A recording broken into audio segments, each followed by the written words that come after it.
जो वरदान के लिए जो शब्द दिया गया है ग्रीक भाषा में वो है करिस्माटा। करिस्माटा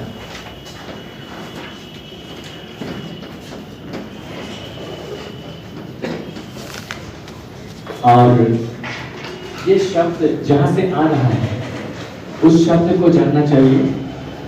ये शब्द कैरिस से आ रहा है और कैरिस का अर्थ होता है अनुग्रह। ग्रीक में कैरिस का अर्थ होता है अनुग्रह और जो वरदान के लिए जो शब्द है वो है कैरिस्माटा। तो जब हम वरदान के विषय बोले तो इसका अर्थ ये नहीं है कि वो एक आदमी का अचीवमेंट है कि उसने अपने आप को ऐसा कुछ योग्य किया कि वो अचीव कर लिया उन सारे वरदानों को, उसको हासिल कर लिया अपने किसी कारण से, वो नहीं है। लेकिन कैरिस्माटा का अर्थ है कि अनुग्रह के कारण दिया गया एक खास तरह की योग्यता। तो ये जो वरदान है ये परमेश्वर के अनुग्रह से प्राप्त होते हैं। इसमें हमारा कोई खास रोल नहीं है कि हम इसके लिए अपने आप को क्वालिफाई किए कि चंगाई के वरदान पाना चाहते हैं तो उसके लिए क्वालिफिकेशन ये होगा, ये कीजिएगा तो आपको मिल जाएगा, ऐसे कहेंगे। आप ये वरदान पाना चाहते हैं उसके लिए आप ये क्वालिफाई कीजिए आपको मिल जाएगा, ऐसा नहीं।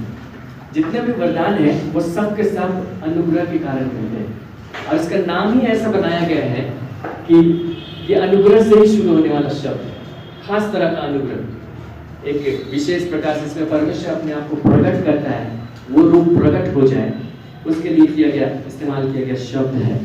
और ये जो वरदान जो दिए गए हैं यहाँ पे हम लोग पहला कोरिन्थ में अगर देखें 12वां अध्याय, यहाँ पर 9 वरदानों का लिस्ट है, 9 करिस्माटा का लिस्ट है। लेकिन इसके अलावा भी दूसरे जगह पर दूसरे चीजों के लिए भी करिस्माटा शब्द इस्तेमाल किया गया। लेकिन हम लोग पहला कोरिन्थ से देखेंगे तो हम लोगों को पता चलेगा कि इसके देने के पीछे परमेश्वर का उद्देश्य क्या है और ये हमारे बीच में है, हमारे लिए है। और मैं विश्वास करता हूँ कि जब आप इस बात को समझने लगेंगे कि कैसे परमेश्वर बातचीत करता है तब पाएंगे कि आपके अंदर बहुत सारे वरदान भी होंगे। हम लोग एक पद से पढ़ेंगे, पहला कोरिन्थ का 12वां अध्याय और एक पद से कहता है कि भाइयों मैं नहीं चाहता कि तुम आत्मिक वरदानों के विषय में अनजान रहो। तुम जानते हो कि जब तुम अन्य जाति थे तो गूंगी मूर्तियों के पीछे जैसे चलाए जाते थे वैसे चलते थे। तो उसने कहा कि जब तुम अन्य जाति थे तो गूंगी मूर्तियों के पीछे जैसे चलाए जाते थे वैसे चलते थे। इसका अर्थ है कि बहुत सारे लोग जो कोरिन्थ में थे वे लोग विश्वासी नहीं थे, पहले वे लोग दूसरे बैकग्राउंड से आए थे, मूर्ति की उपासना करते थे और तब जीवित परमेश्वर पर विश्वास किया यीशु मसीह के द्वारा। लेकिन उसके पहले वे लोग जिन मूर्तियों की उपासना करते थे उनके लिए खास तौर से इस्तेमाल किया गया गूंगी मूर्ति। इस वाक्य को इस्तेमाल करने के पीछे एक अर्थ है। इसका अर्थ ये है कि जिन मूर्तियों की उपासना करते थे वे कभी नहीं बोलते थे। ये पता नहीं था कि वो मूर्तियां क्या चाहती हैं, कि वे देवता क्या चाहते हैं। देवताओं के बिहाफ में जब पुजारी बोलते थे तो पता चलता था कि अच्छा ये चाहते हैं। लेकिन मूर्ति अपने आप कभी नहीं बोलती। मूर्ति ने कभी अपने आप को प्रकट नहीं किया, मैं ऐसे में क्रोधित हूँ, ऐसे में खुश हूँ, ऐसे में ये है, मेरी उपासना ऐसे पद्धति से करो, उसने कभी कुछ नहीं कहा। और यहीं पर हमारे और उनके बीच में आता है। उनके साथ गूंगी मूर्तियां हैं जो उनको कुछ भी अगुवाई नहीं कर सकती और हमारे साथ पवित्र आत्मा है जो चुप नहीं रहता, जो बोलता है। यही अंतर है। उसने कहा कि तुम गूंगी मूर्तियों के पीछे जैसे चलाए जाते थे चलते थे। उसमें 2 लोग होंगे चलाने के लिए। एक है कि हर एक अविश्वासी में एक दुष्ट आत्मा किस रीति से काम करती है, उनको अंधकार में बहकाने के लिए प्रेरित करती रहती है। और दूसरा जो गूंगी मूर्तियों के जो पुजारी हैं वे उनको जैसा चलाना चाहेंगे वे लोग चलाएंगे। वो लोग कहेंगे कि हम लोग पुजारी हैं, तुम लोग सुनने वाले हो, जैसा हम लोग बोलेंगे वैसे ही बोलो। तो वैसे ही होता था। 2 प्रकार की कैटेगरी में लोगों को बांट सकते थे, जो लोगों को चलाते थे और उसमें इन जो मनुष्य हैं उसको भी चलाने वाला तो दुष्ट आत्मा ही है। दुष्ट आत्मा ही उनको प्रेरित कर रहा है कि तुम ऐसे ऐसे करो। तो लोगों को इतना तरह का विधि विधान कर दिया कि लोग उसका ध्यान भटकाए रहे, सच्चे परमेश्वर की खोज ना कर सके। लेकिन हमारे लिए कहा गया कि हम उस गूंगी मूर्तियों के पीछे नहीं चलते हैं, हम उससे हट गए। और अब पहला ही जो इसके बाद का वाक्य है, तीसरा पद, वो ये बोलता है, इसलिए मैं तुम्हें चेतावनी देता हूँ कि जो कोई परमेश्वर की आत्मा की अगुवाई से बोलता है वह नहीं कहता कि यीशु श्रापित है और न कोई पवित्र आत्मा के बिना कह सकता है कि यीशु प्रभु है। तो उसने कहा कि गूंगी मूर्तियां कुछ नहीं बोलती थी और लोग उसके पीछे जैसा चाहते थे चलते थे जाते थे, लेकिन अब यहाँ तक कि यीशु मसीह प्रभु है, उसकी प्रभुता को स्वीकार करने के लिए, अंगीकार करने के लिए भी हमें पवित्र आत्मा की सहायता की जरूरत है। सो यही पर एकाएक अंतर आ जाता है। हम ये नहीं कहते कि पवित्र आत्मा तब हमारी अगुवाई करेगा जब हम उद्धार पाने के बाद एक खास लेवल में पहुंच जाएंगे, नहीं। पहला ही जहाँ पर खिंच जाता है कि वो गूंगी मूर्तियों के पीछे चलते थे परंतु अब यीशु पर विश्वास करते हैं, तो वहीं से अंतर खिंच जाता है और वहीं से पवित्र आत्मा का रोल शुरू हो जाता है। वहीं से ये कहा जा रहा है कि पवित्र आत्मा बोलता है, वहीं से ये बताया जा रहा है कि पवित्र आत्मा की अगुवाई में जो बोलता है वो नहीं कहेगा कि यीशु श्रापित है, और पवित्र आत्मा के बिना भी कोई नहीं कह सकेगा कि यीशु प्रभु। सो एक विश्वासी जो आरंभ से विश्वास करता है, जाहिर है इस वचन के अनुसार पवित्र आत्मा आरंभ से एक विश्वासी के साथ में, और नहीं तो उस प्रभु नहीं अंगीकार कर सकता, प्रभु स्वीकार नहीं कर सकता है, क्योंकि जब सुसमाचार प्रचार किया जाता है, वचन भेजा जाता है, उस वचन में ही विश्वास छुपा हुआ रहता है।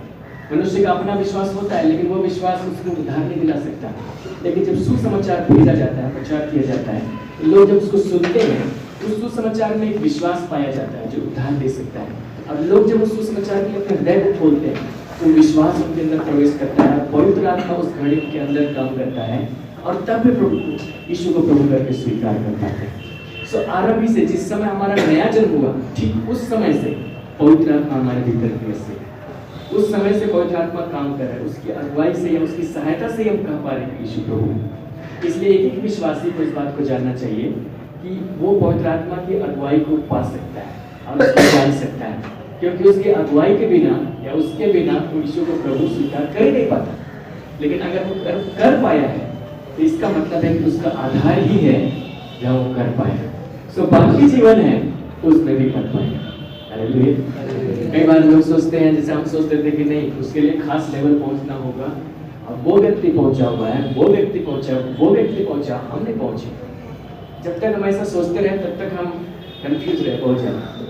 लेकिन जब हम वचन को पढ़े और हम जाने कि नहीं, हमको इस पर विश्वास करना चाहिए कि मेरे शुरुआत से ही, मतलब नया जन्म से ही पवित्र आत्मा मेरी अगुवाई कर रहा है, पवित्र आत्मा मेरे साथ में है, तब मैंने इस बात को पाया कि हाँ पवित्र आत्मा बात करता है, तब मैंने पाया कि पवित्र आत्मा प्रेरित करता है, अगुवाई करता है, और उसके बाद मैंने उसके साथ चलते हुए कई प्रकार से देखा। सो ये बातें वरदानों से पहले लिस्ट लगा करके बताई गई, वरदानों से पहले। इसका मतलब है शुरुआत में कहते थे कि मैं नहीं चाहता कि तुम आत्मिक वरदानों से अनजान रहो। सो जबकि कोरिन्थ की कलीसिया जो ऐसी कलीसिया थी जहाँ पर लिखा गया है, जैसे आप पहले अध्याय पढ़ेंगे पहला कोरिन्थ में, तो वहाँ पर लिखता है कि यहाँ तक कि तुम में किसी वरदान की घटी हो। मतलब बाकी कलीसियाओं के विषय, बाकी झुंड जो था उस समय की कलीसियाओं में, उसके विषय नहीं कह सकते, लेकिन कोरिन्थ में लिखा हुआ था कि वहाँ किसी वरदान की घटी नहीं। मतलब वहाँ जितने 9 वरदानों का लिस्ट है, हर वरदान पाया हुआ व्यक्ति वहाँ मौजूद था। हम ये नहीं कहते कि हर एक व्यक्ति हर वरदान पाया था, लेकिन वहाँ पर भविष्यवाणी करने वाला व्यक्ति भी होगा, वहाँ पर चंगाई वाला व्यक्ति भी होगा, वहाँ पर आत्माओं की परख वाला भी होगा। इस तरह से हर एक वरदान पाया हुआ व्यक्ति उस कलीसिया में था। लेकिन उन वरदानों का जो उसके पीछे का जो लॉजिक है, उसके पीछे का जो सिद्धांत है, उसके पीछे का जो डॉक्ट्रिन है, वे लोग ठीक से नहीं जानते कि वो क्या है और क्यों देता है। सो इसीलिए वो बता रहे हैं कि ये अंतर करने के लिए दिया कि हम जीवित परमेश्वर की उपासना करते हैं, वे गूंगी मूर्तियों की उपासना करते हैं। जीवित परमेश्वर वो बोल सकता है, गूंगी मूर्तियां नहीं बोल सकती। जीवित परमेश्वर वो देख सकता है, गूंगी मूर्तियां नहीं देख सकती। और उस परमेश्वर की सहायता से हम भी बहुत कुछ देख सकते हैं, हम भी बहुत कुछ कर सकते हैं जो वे साधारण रूप से नहीं कर सकते। और इसीलिए वरदानों की जो टीचिंग है उसकी जरूरत है कलीसिया। कई बार कलीसिया में ये टीचिंग नहीं होने की वजह से वरदान के विषय में लोग अनजान करते हैं। यहाँ तक कि जो थियोलॉजिकल कॉलेज होते हैं वहाँ भी वरदानों के विषय में टीचिंग नहीं दिया जाता, क्योंकि थियोलॉजिकल कॉलेज से जो निकले हैं उन लोगों से भी बातचीत किए हैं और ये पता चलता है कि वे नहीं जानते वरदानों के विषय। कई जगह ऐसा है, कई जगह टीचिंग है। तो हम लोगों को जानना चाहिए वरदान क्या है, किस प्रकार से काम करते हैं और किस प्रकार से वो हमारे जीवन के द्वारा लाभ देंगे। और ये जब हम वरदान के विषय चर्चा करें तो हम लोगों को ये जानना चाहिए कि ये जो वरदान है ये इस प्रकार से नहीं है कि एक ही व्यक्ति के अंदर सब वरदानों को परमेश्वर भर दे। वरदान इस तरीके से है कि हम एक देह हैं और एक देह होने की वजह से हम लोगों के अलग अलग अंग हैं। मतलब मसीह की देह, जो कलीसिया है वो एक देह है, और उसके अलग अलग अंग हैं, हाथ पाँव और दूसरे अंग, ये सब इसमें बांटेंगे, और सारे अंग मिल करके अगर काम करें तब ये शरीर पूरा काम करेगा। और हर एक अंग है तो उसको हर अलग अलग योग्यता दी जाती है। जैसे हाथ, तो हाथ के लिए उसी तरह की हड्डी चाहिए, उसी तरह का मसल चाहिए, वैसा ही उसके लिए नस चाहिए। सो हाथ की बनावट उसी प्रकार से। अगर आँख है तो आँख के लिए हड्डी नहीं चाहिए, आँख जिस हड्डी के भीतर रहे, सुरक्षित रहे, उसके लिए एक खास प्रकार का हड्डी चाहिए, और उसमें मसल नहीं चाहिए। तो उसकी बनावट एक अलग प्रकार से, उसकी योग्यता वहाँ पर दी गई। और उसी प्रकार से शरीर के अलग अलग अंग, जैसे हमारे कमजोर अंग जो हमारे शरीर के भीतर है, जैसे हमारा फेफड़ा, हमारा दिल, या हमारे पेट के भीतर के जो अंग है, तो ये सब बड़े नाजुक अंग है, तो ये सबको बड़े सावधानी से भीतर में बंद कर। हमारे हाथ को कोई चोट दे रहा है तो हम लोग बड़ी आसानी से सह लेते हैं, लेकिन अगर यहाँ ये मसली ना हो और हमारे दिल को कोई चोट दे दे तो ना, ये घुसा मार देता वही ना चाहिए। तो बड़े अच्छे से डिजाइन किया गया, और इसलिए डिजाइन किया गया कि सारे अंग एक दूसरे पर डिपेंड हो। और ये जितने वरदान है वो भी इसी प्रकार से कि किसी को ये वरदान, किसी को वो वरदान, किसी को वो वरदान, किसी को ये वरदान, ताकि पूरी देह मिल करके काम करे, और यहाँ एकता की जरूरत होगी। इसीलिए हमेशा वरदान के लिए धुन लगाने के लिए बोला है, लेकिन ये नहीं है कि हम ही सब वरदानों को लेकर भर जाएंगे, बाकी लोगों को उसके बाद तुम लोग की क्या जरूरत है, हमारे पास ही सब कुछ है।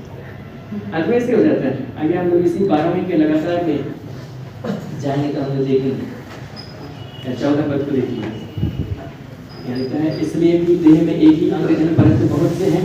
यदि पाँव कहे मैं हाथ नहीं इसलिए देह का नहीं, तो क्या वह इस कारण देह का नहीं? यदि कान कहे मैं आँख नहीं इसलिए देह का नहीं, तो क्या इस कारण वह देह का नहीं है? सारी देह ही आँख होती तो सुनना कहाँ होता है, सारी देह ही कान होती तो सुनना कहाँ होता। परंतु सचमुच परमेश्वर ने अंगों को अपनी इच्छा के अनुसार एक एक करके देह में रखा है। सो हर अंग के पास एक खास बात है और वो दूसरे अंग के पास नहीं है। इसलिए वो ये ना कहे कि फलाने के पास तो ऐसा वरदान है और वो तो ऐसा काम कर सकता है, मेरे पास तो नहीं है इसलिए हम तो नहीं कर सकते। नहीं, वो जिस काम के लिए ठहराया गया है उसको, उसकी जरूरत है, उसको दिया गया है, और आपको जिस बात के लिए ठहराया गया है आपको वो दिया गया है। और इसलिए हम ये नहीं कह सकते कि वो हम लोग अलग हैं, वो तो ठीक हाई लेवल आदमी है, हम तो लो लेवल आदमी है और इसलिए हम लोग मैच नहीं करेंगे। यहाँ पर ऐसा लिखा है, हम लोग अगर 23 पद को देखिए तो वहाँ लिखा है, और देह के जिन अंगों को हम आदर योग्य नहीं समझते उन्हीं को अधिक आदर देते हैं, और हमारे शोभाहीन अंग और भी बहुत शोभायमान हो जाते हैं, फिर भी हमारे शोभायमान अंगों को इसकी आवश्यकता नहीं। परंतु परमेश्वर ने देह को ऐसा बना दिया है कि जिस अंग को आदर की घटी थी उसी को और भी बहुत आदर मिले। हम लोग एक दूसरे को देखते हैं और बोलते हैं कितना सुंदर है, कितनी सुंदर है, ऐसे बोलते हैं। क्या देखते हैं? बाहर का देखते हैं, तो आँख देखते हैं, नाक देखते हैं, बाल देखते हैं, चेहरा देखते हैं, यही सब देखते हैं।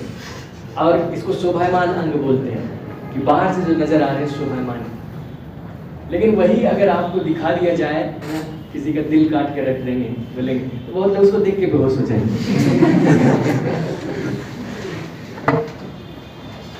बोलेंगे उसका खून ऐसा निकल रहा है, उसी को देख के बेहोश हो जाएंगे। तो अंदर कुछ ऐसे अंग हैं जो शोभाहीन नजर आते हैं, लेकिन वे भी इम्पोर्टेंट। आपका फेफड़ा कितना खराब दिखाई देगा अगर निकाल दिया जाए, लेकिन उस फेफड़े के बिना हाथ और पाँव कुछ काम नहीं करेंगे, लेकिन वो शोभाहीन अंग लगेंगे। लेकिन परमेश्वर का अरेंजमेंट इस शरीर के लिए ऐसा है कि उसको ऐसी जगह रख दिया कि उसकी जरूरत है, और उसके लिए जितना प्रोटेक्शन दिया गया उतना दूसरे के लिए नहीं दिया।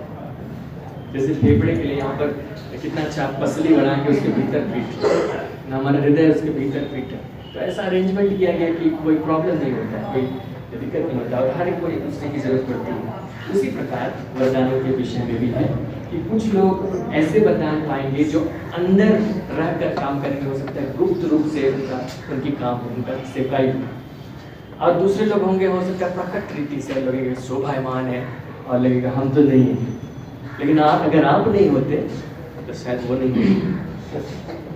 कुछ लोग प्रार्थना करने के लिए बुलाए गए हैं, लोग बहुत प्रार्थना कर सकते हैं, सब लोग नहीं कर सकते।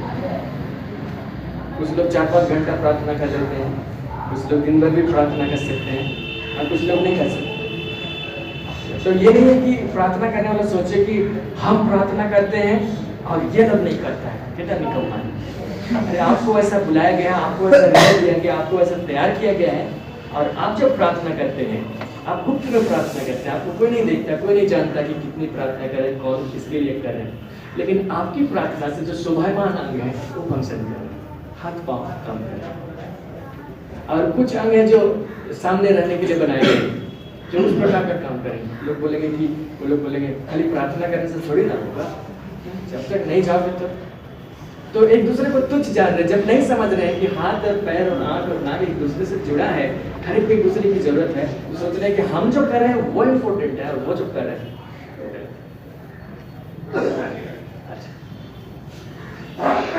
ठीक है, हम लोग प्रोफेसर हमारे पहुंच गए हैं, हम लोग इनके साथ शामिल हो जाते हैं और उस कैटेगरी को हम लोग डिवाइड कर देते हैं। मेरे ख्याल से कैटेगरी में बांटना, यहाँ पर जो वरदान है उसको नाम समेत बता देना कि ये वरदान है, यही अपने आप में बहुत कठिन काम है, क्योंकि सारे वरदान एक दूसरे से जब ऐसे मिले हुए हैं तो एक दूसरे से अलग करना बड़ा कठिन हो जाता है। तो हम लोग कैटेगरी वाइज अगर हम लोग देखें तो 3 प्रकार के वरदान हैं। एक है, पहला कैटेगरी में आएगा प्रकाशन के वरदान, रेवलेशन की वरदान के लिए जो इंग्लिश शब्द है वो है गिफ्ट्स। तो जो पहला कैटेगरी में, हर कैटेगरी में 3 वरदान है, तीनों वरदान मिलाकर 9 होंगे। तो जो प्रकाशन के वरदान है, रेवलेशन गिफ्ट, इसमें 3 आते हैं और इसको अगर हम लोग पढ़ेंगे तो 12 से मिलेगा। क्योंकि एक को आत्मा के द्वारा बुद्धि की बातें दी जाती हैं, दूसरे को उसी आत्मा के अनुसार ज्ञान की बातें, किसी को उसी आत्मा, और इसी के बाद आप देखिएगा 10वां पद का आखिरी हिस्सा, और किसी को आत्माओं की परख। तो ये 3 वरदान है, बुद्धि की बातें, ज्ञान की बातें और आत्माओं की परख। ये प्रकाशन के वरदान है। मतलब ये वरदान अगर हो तो ये प्रकाशन के द्वारा लोगों को प्राप्त होते हैं। और ये वरदान ये नहीं है कि बुद्धि अलग है, ये वरदान ज्ञान भी नहीं है। और कुछ लोग मिस्टेक करते हैं, वो लोग आत्माओं की परख के बदले कहते हैं परख का आत्मा मिला है। परख का आत्मा ऐसा बाइबल में कहीं नहीं लिखा है, आत्माओं की परख। ये तीनों एक कैटेगरी में लाते हैं इसको, हम लोग आज डिटेल में नहीं जा रहे हैं। और इसी का दूसरा, यहाँ पे बुद्धि की बातें आया, ज्ञान की बातें और आत्माओं की परख। तो बुद्धि की बातें, इसके लिए दूसरा शब्द इस्तेमाल किया गया दूसरा अनुवाद में, वो है बुद्धि का वचन, ज्ञान का वचन, आत्माओं की परख। इंग्लिश में है word of wisdom, word of knowledge, discerning of spirits. तो वर्ड ऑफ विजडम या वर्ड ऑफ नॉलेज आप इस तरीके से समझ सकते हैं कि परमेश्वर सब कुछ जानता है, सबसे अधिक बुद्धिमान है, सब कुछ जानता है। अब अपनी बुद्धि में से एक भाग को हम लोगों को देता है, ज्ञान के रूप में। ज्ञान के रूप में कुछ दिया, वो हुआ ज्ञान का वचन आया। और दूसरा बुद्धि के रूप में कुछ दिया, वो परमेश्वर बुद्धिमान है, और उस बुद्धि में से कुछ भाग को हम हमारे लिए दिया प्रकाशन के द्वारा, वो बुद्धि का वचन। किसी पर्टिकुलर सिचुएशन पर हम जान गए कि ये करना चाहिए, उसके लिए परमेश्वर ने बुद्धि दी, एक खास मैसेज को दी, उसके लिए मैसेज सब ज़्यादा एक्यूरेट होगा। एक मैसेज आया परमेश्वर की तरफ से जिसमें इंफॉर्मेशन था, जिसमें ज्ञान था, वो हुआ ज्ञान की बातें या ज्ञान का वचन, वर्ड ऑफ नॉलेज। और एक मैसेज आया जिसमें बुद्धि की बात, जिसमें बुद्धि भरा हुआ था। किसी खास सिचुएशन के लिए हमको बुद्धि चाहिए थी कि हम क्या करें, क्या बोलें, तो उस सिचुएशन के लिए परमेश्वर ने कुछ दिया, और बुद्धि की बातें या बुद्धि का वचन या फिर वर्ड ऑफ विजडम। और आत्माओं की परख है, इसको कह सकते हैं आत्माओं को 3 भाग में बांट सकते हैं, मनुष्य की आत्मा, परमेश्वर का आत्मा और शैतानी आत्मा है, दुष्ट आत्मा है। तो कोई व्यक्ति ये वरदान पा सकता है कि उस वरदान के द्वारा बता दे कि कौन सी आत्मा का काम हो रहा है। कभी कभी दुष्ट आत्मा बड़ा कॉपी कर लेती है और लोग उसको कंफ्यूज कर सकते हैं कि परमेश्वर का आत्मा करा है। तो इस वरदान के द्वारा जान सकते हैं कि कौन सा आत्मा काम कर रहा है। हम उसको डिटेल में फिर आने वाले हफ्ते में देखेंगे। तो उसमें दूसरा वरदान, दूसरा कैटेगरी पावर गिफ्ट या सामर्थ्य के वरदान, जिसमें परमेश्वर की सामर्थ्य प्रकट होती है। परमेश्वर सर्वशक्तिमान है और उसके पास सब प्रकार की सामर्थ्य है। और यदि आप यहाँ से पढ़े तो 9वां पद से देखेंगे तो यहाँ पर लिखा है किसी को उसी आत्मा से विश्वास और किसी को उसी एक आत्मा से चंगा करने का वरदान दिया जाता है, फिर किसी को सामर्थ्य के काम करने की शक्ति। ये 3 वरदान जो है इसको हम एक कैटेगरी में रखते हैं पावर गिफ्ट्स। और इसमें है विश्वास का वरदान, इसमें है चंगा करने का वरदान और इसमें है सामर्थ्य के कामों की शक्ति। और हम इसके डिटेल आने वाले हफ्ते में बताएंगे, लेकिन हम विश्वास के वरदान के विषय थोड़ा सा बोलना चाहते हैं। ये वरदान एक ऐसा वरदान है जो साधारण विश्वास जो है उससे अलग है।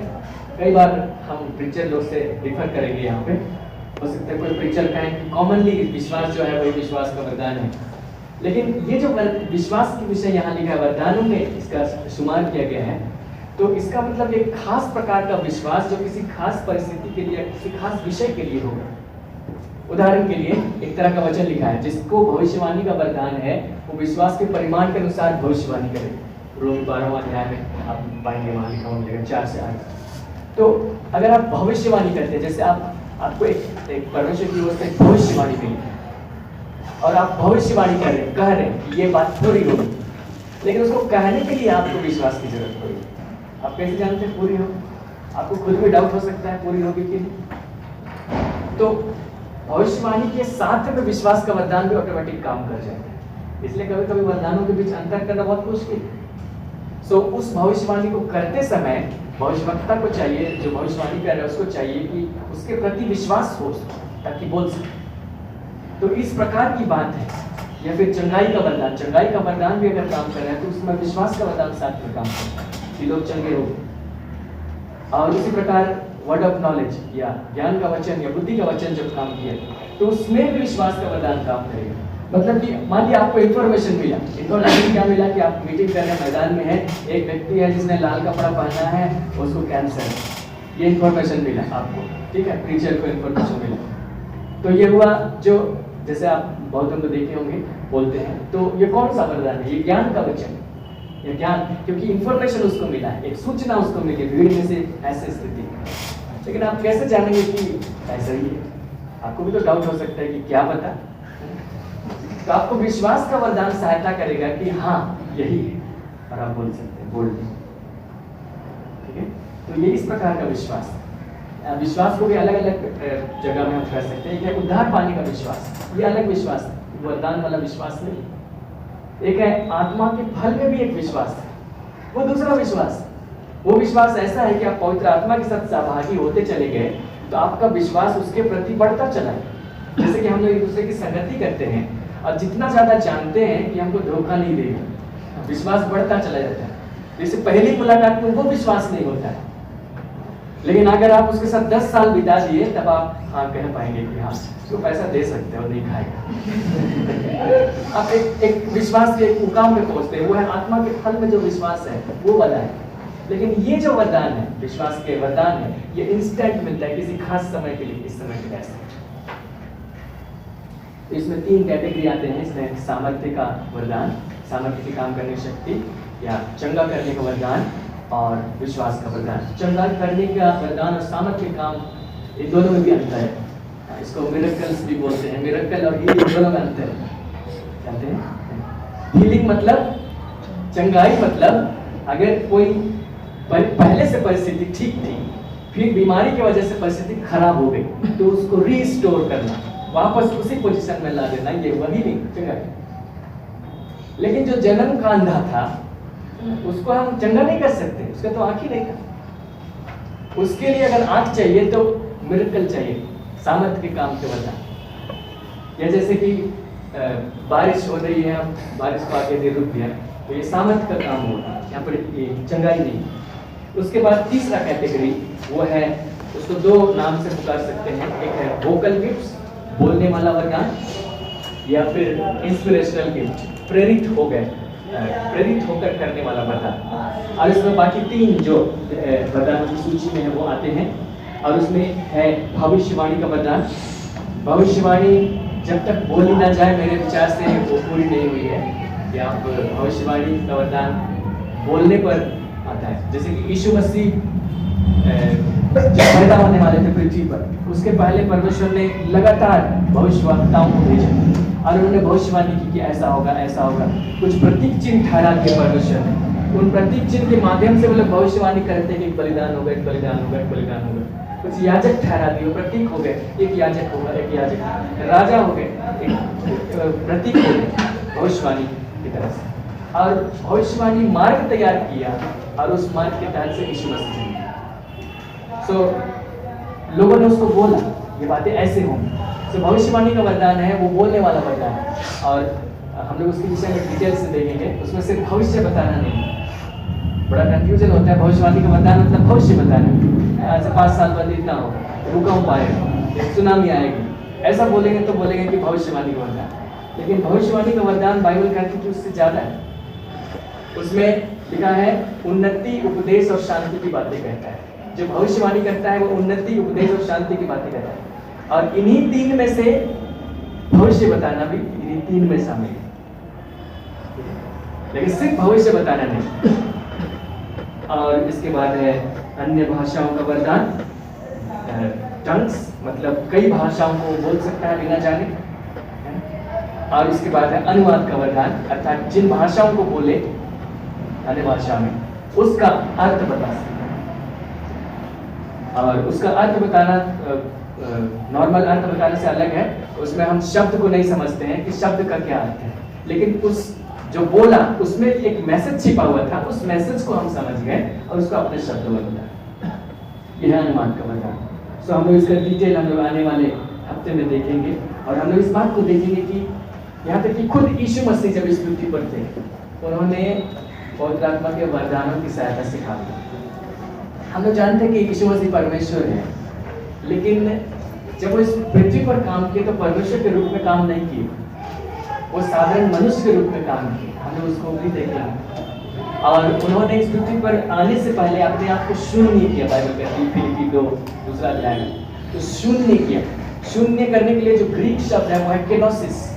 उसने अपने आप को खाली किया ताकि मनुष्य का रूप धारण ले।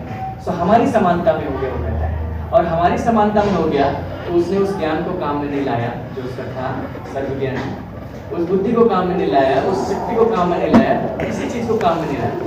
लेकिन उसने वेट किया खास 30 वर्ष तक कि पवित्र आत्मा आए, उसको वरदानों से भरे। और उसके बाद जो कुछ भी हुआ, अगर उस विषय में लिखा है कि वो जान गया, वो ऐसा सामर्थ्य किया, तो सब पवित्र आत्मा की सहायता से, ताकि हमारे लिए आदर्श बने। और तब जाके वो कह सका कि जो काम मैं करता हूँ तुम भी करो। और नहीं तो अगर वो परमेश्वर के साथ काम किया तो हम कैसे कर सकते हैं? तो परमेश्वर सो मनुष्य हो करके किया, मनुष्य बन करके मनुष्य के रूप में रहकर किया, पवित्र आत्मा की सामर्थ्य उस पर डिपेंड हो गई। और जहाँ जरूरत थी उसके वरदानों का सहारा उसने मांगा। सो हम लोग उसको आने वाले हफ्ते में देखेंगे। और हम लोग आज यहीं पर हम लोग वचन समाप्त करते हैं। लेकिन हम लोग एक और चीज़ देखेंगे। हम लोग जो आने वाले 26 तारीख को हम लोग पिकनिक जाने वाले, उससे संबंधित हम आपको थोड़ा सा उत्साहित करना चाहते हैं। 4था अध्याय निकालिए, लूका रचित सुसमाचार, लूका रचित सुसमाचार और उसका 4था अध्याय। जब आप 3रा अध्याय में पढ़ेंगे तो पाएंगे कि यीशु मसीह यरदन की नदी पर गए, यूहन्ना बपतिस्मा देने वाले से बपतिस्मा लिया और पवित्र आत्मा उसके ऊपर उतर आया। और उसके बाद 4था अध्याय का 1 पद में लिखा, फिर यीशु पवित्र आत्मा से भरा हुआ यरदन से लौटा, 40 दिन तक आत्मा के सिखाने से जंगल में फिरता रहा। अब वहाँ 40 दिन रहा। 40 दिन के बाद क्या हुआ? 14 पद में लिखा है, फिर यीशु आत्मा की सामर्थ से भरा हुआ गलील को लौटा और उसकी चर्चा आसपास के सारे देश में फैल गई। वो उनके आराधनालय में उपदेश करता रहा और सब उसकी बड़ाई करते थे। तो यीशु मसीह जब पवित्र आत्मा से भर गया, उसकी सामर्थ्य के साथ में लौटा, तो उसने काम करना शुरू किया। और यहाँ पे एक शब्द हम लेंगे, वो है स्ट्रेटेजी। बहुत इंपॉर्टेंट है। जब हम सेवकाई करते हैं तो ये बहुत इंपॉर्टेंट फैक्टर है स्ट्रेटेजी, मतलब रणनीति। किस रणनीति के तहत हम काम करते हैं? क्योंकि अगर रणनीति हमारी खराब है तो हारने का चांस ज़्यादा है, लेकिन रणनीति अगर सही है तो जीतने का चांस ज़्यादा है। हम आप लोगों को ऐसे मूवी देखने के लिए हम नहीं बोलते, लेकिन अगर रणनीति के विषय थोड़े सीखना चाहते हैं, सांसारिक रूप से भी अगर आप समझना चाहते हैं कि रणनीति का क्या महत्व है, तो एक मूवी जरूर देखिएगा, 2 मूवी देखिएगा। एक है 300 देखे होंगे, स्पार्टन। जो लोग थोड़े रहते हैं, 300 लोग रहते हैं और भारी सेना के साथ लड़ते हैं, लेकिन उनके पास एक रणनीति होती है जिसकी वजह से विजयी हो जाते हैं। वहाँ परमेश्वर की सामर्थ के विषय में नहीं लिखा है। लेकिन जो राजा आता है उधर से, जो और हमें लड़के आता है जिसका नाम जगसीस बताया जाता है, एक से उसका नाम शुरू होता है, चलिए ऐसे नाम है। और ये जो नाम है ये फारस के राजा का नाम है, बाइबल में उसका जिक्र है। तो जो फारस का राजा था अपना राज्य पर राज्य कराता जा रहा था, उस समय कुछ लोगों ने, स्पार्टन्स लोगों ने उनको विरोध किया था।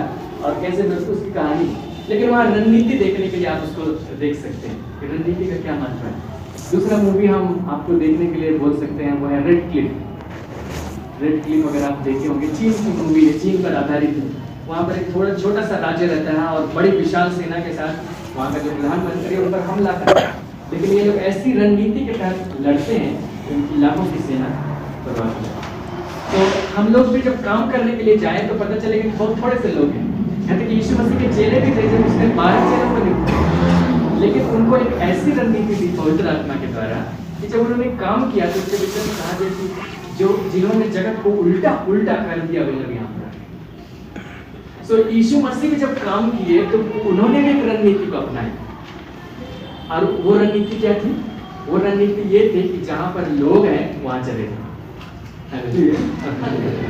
और इसी को हम लोग 15 पद में पढ़े थे। तो जब वह उनके आराधनालय में उपदेश करता रहा, यीशु मसीह वहाँ का याजक नहीं था, यीशु मसीह लेवी वंश का नहीं था, यीशु मसीह उस शब्द के दिन आराधनालय में करने के लिए कोई अभिषेक ठहराए व्यक्ति नहीं।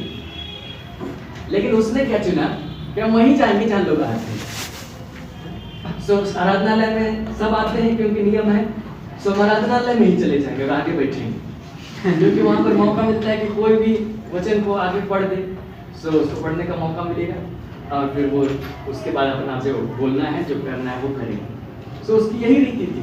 और उसके अनुसार यहाँ पर देखिए 16 पद को देखिए, इकट्ठे वह नासरत में आया जहाँ पाला पोसा गया था और अपनी रीति के अनुसार सब के दिन आराधनालय में जाकर पढ़ने के लिए पढ़े। अपनी रीति के अनुसार मतलब ये उसकी स्ट्रेटेजी कि हम ये नहीं करेंगे कि हम फलाने गलील के पास में जो मैदान है वहाँ पर जीसस आ रहे हैं, फिर लोग वहाँ पोस्टर लगा के खाने लगा के पेड़ में गए और वहाँ पर आप लोग आइए और वहाँ पर हम आपको सुसमाचार सुनाएं। नहीं, उसने इस रणनीति को नहीं अपनाया। उसने कहा कि जहाँ भीड़ जाती है, जहाँ लोग जाते हैं, वहीं जाके सुनाएं। आज वहाँ चले गए नासरत, और ये उसकी रीति थी, इसी को उसने बार बार रिपीट किया। इसलिए उस यीशु मसीह को आराधनालय में आपको उपदेश देते हुए पाएंगे किस जगह ये घटना मिलेगी। देखिए ये नासरत की घटना है। इस पर 21 पद को देखिए, कहते हैं फिर वह गलील के कफरनहूम नगर को गया और सब्त के दिन लोगों को उपदेश दे रहा था। सब्त के दिन फिर दूसरा टारगेट किया। तो नासरत चले गए, गलील में नासरत था, गलील में कफरनहूम था, कफरनहूम चले गए, वहाँ का आराधनालय में चले गए, वहाँ पर बोलने लगे। और इसके बाद ऐसे ही था 44 पद को देखिए, और वह गलील के आराधनालयों में प्रचार करता रहा। तो इस तरह से पूरा गलील को कवर किया, करते करते फेमस हो गया। तो उसके बाद उसको आराधनालय की जरूरत नहीं पड़ी, जब लोग उसको ऐसे पीछा करने लगे। अगर वो जेल में गए तो जेल में, पहाड़ में गए तो पहाड़ में लोग पहुंच गए। तो उसने खास स्ट्रेटेजी को फॉलो किया जो पवित्र आत्मा ने उसको दिया। आत्मा लोगों के बीच में जाना जहाँ पर लोग हैं, और उसके बाद वो गया और उसने काम किए और सब बहुत सफल रहा।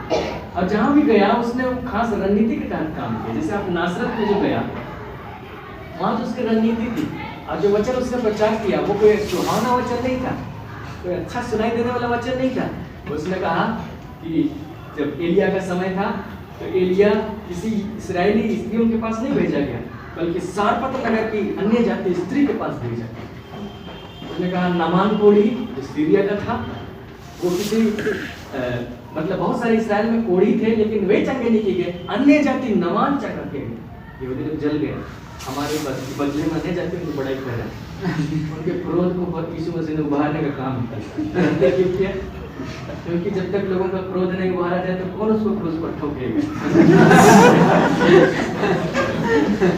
सब उसको प्यार कर बैठेंगे, है ना? सब प्यार करेंगे तो क्रूस पर चढ़ने से रोक देंगे, तो परमेश्वर की योजना पूरी नहीं होगी। तो इसलिए उसने उनके गुस्से को उभारने वाला काम किया, इसलिए हर बार वैसे ही करता था। इसलिए आपको भी अगर ऐसा प्रेरित करे तो आप समझिए कि क्रूस की तरफ जा रहे हैं।